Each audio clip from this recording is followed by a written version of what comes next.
नमस्कार दोस्तों, मैं अखिलेश कुमार स्वागत करता हूं आप सभी का एक नए वीडियो में। बात करेंगे दोस्तों ओला इलेक्ट्रिक शेयर के बारे में, क्योंकि इस कंपनी का जब से आईपीओ आया उसके बाद से ही आप लोग देखिएगा तो थोड़ा बहुत तेज़ी हुआ और उसके बाद से इस स्टॉक में काफ़ी अच्छा खासा करेक्शन हो चुका है। और इस कंपनी का आप लोग देखिएगा तो 40,000 करोड़ का मार्केट जो है दोस्तों पूरा कंपनी का साफ हो गया है। तो बहुत सारे रिटेल इन्वेस्टर आप लोग इस स्टॉक में ऊपरी लेवल पर जा कर के फंसे होंगे और कंपनी का परफॉर्मेंस भी कुछ अच्छा नहीं हो रहा है। तो इस स्टॉक में आप लोग का क्या रणनीति होना चाहिए, तो उसके लिए आप लोग देखिएगा तो सबसे बड़ा विदेशी ब्रोकरेज गोल्डमैन सैक्स की ओर से काफ़ी बड़ा रिपोर्ट निकल करके आ रहा है। तो पूरा रिपोर्ट को हम लोग एनालिसिस करेंगे। और आप लोग चैनल पर नए हैं तो चैनल को सब्सक्राइब कर लीजिएगा। तो चलिए दोस्तों शुरू करते हैं आज का वीडियो।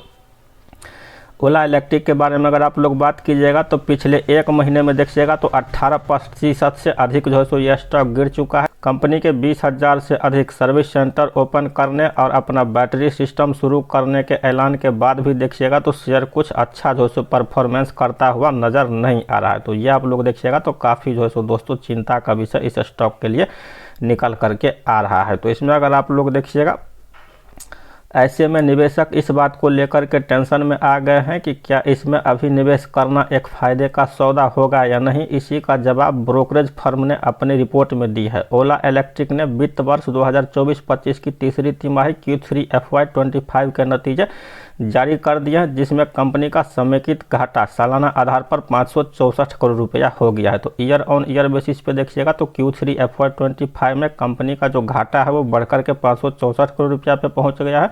वहीं कंपनी का राजस्व, जिसको कि सेल्स या रेवेन्यू जो भी बोलिए, 19% गिर करके 1045 करोड़ रुपया पे रह गया है। तो कंपनी का रेवेन्यू भी देखिएगा तो घट करके 1045 करोड़ रुपया पे आ गया है। कंपनी का जो मार्केट शेयर है वो देखिएगा क्वार्टर बेसिस पे हर महीना देखिएगा तो कंपनी का जो स्कूटी बिक रहा है इलेक्ट्रिक वाला, तो वो धीरे धीरे काफ़ी तेज़ी से देखिएगा तो कंपनी का जो है सो मार्केट शेयर दोस्तों घट रहा है। इस वजह से देखिएगा तो कंपनी के सेल्स पे काफ़ी प्रभाव आप लोग को देखने को मिल जाएगा। पिछला साल देखिएगा तो सेम क्वार्टर में कंपनी का जो सेल्स था तो वो 1296 करोड़ रुपया का रहा था। इन कमज़ोर नतीजों के बाद ओला इलेक्ट्रिक के शेयर में 30% की गिरावट आई है और यह NSE पर 69 रुपया के निचले स्तर पर आप लोग देखिएगा तो पहुंच गया है। ब्रोकरेज फर्म का नज़रिया क्या है, तो वो आप लोग अगर देखिएगा तो गोल्डमैन सैक्स काफ़ी अच्छा देखिएगा ब्रोकरेज है। फिर आप लोग देखिएगा तो CT, दो ब्रोकरेज जो है इस स्टॉक को लेकर के अपना रिपोर्ट निकाला है। प्रमुख ब्रोकरेज फर्मों ने ओला इलेक्ट्रिक पर अपनी बाय खरीद रेटिंग बनाए रखी है, लेकिन टारगेट प्राइस में आप लोग देखिएगा तो कटौती किया गया है। गोल्डमैन सैक्स ने टारगेट प्राइस 118 से घटा करके देखिएगा तो 101 रुपया कर दिया है। फर्म ने रिपोर्ट में कहा है कि कंपनी के राजस्व वृद्धि उम्मीद से बेहतर रही है। तो कंपनी कह रहा है कि राजस्व बेहतर रहा है, लेकिन कंपनी देखिएगा तो उस तरह का दोस्तों रेवेन्यू किया नहीं है। और किस आधार पर गोल्डमैन सैक्स कह रहा है, तो वो अपना गोल्डमैन सैक्स ही समझेगा, क्योंकि त्योहारी सीजन के बाद की छूट का प्रभाव अनुमान से कम रहा था। साथ ही ओला इलेक्ट्रिक अपनी आगामी जेन 3 पोर्टफोलियो में अधिक इन हाउस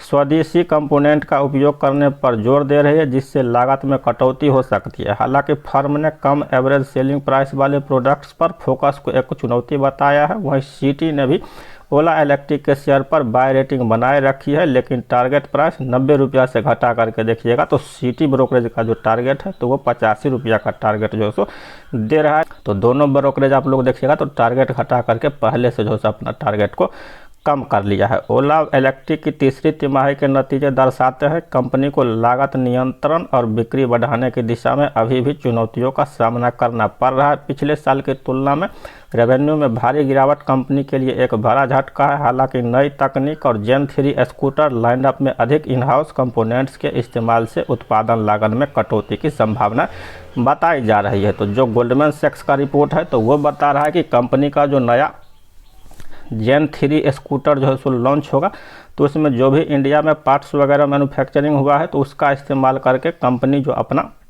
लागत खर्च है तो उसको कम करे और अपना सेल्स को बढ़ाए, तभी जा करके जो है कंपनी के लिए कुछ जो है दोस्तों फायदेमंद हो सकता है। तो आप लोग देखिएगा दो टारगेट जो है आप लोग के लिए, CT का टारगेट हो गया 85 रुपया का और गोल्डमैन सैक्स का टारगेट देखिएगा तो वो 101 रुपया का दे रहा है। तो दोनों आप लोग देखिएगा तो इसी वजह से टारगेट को तो घटाया है, लेकिन अभी भी देखिएगा तो ये स्टॉक, इसका जो टारगेट आ रहा है 101 का, तो वहाँ से देखिएगा तो फिर भी ये स्टॉक 30 रुपया नीचे ही कारोबार कर रहा है। तो आप लोग को थोड़ा लंबा या तो इंतज़ार करना पड़ सकता है। अगर आगे इस तरह का रिजल्ट कंपनी का सुधरा तो ठीक, और नहीं सुधरा तो फिर स्टॉक में आप लोग को और भी गिरावट देखने को मिल सकता है। तो उस हिसाब से दोस्तों आप लोग को काम करना है। और वीडियो अच्छा लगा हो तो लाइक कर दीजिएगा, साथ ही चैनल को सब्सक्राइब कर लीजिएगा। धन्यवाद।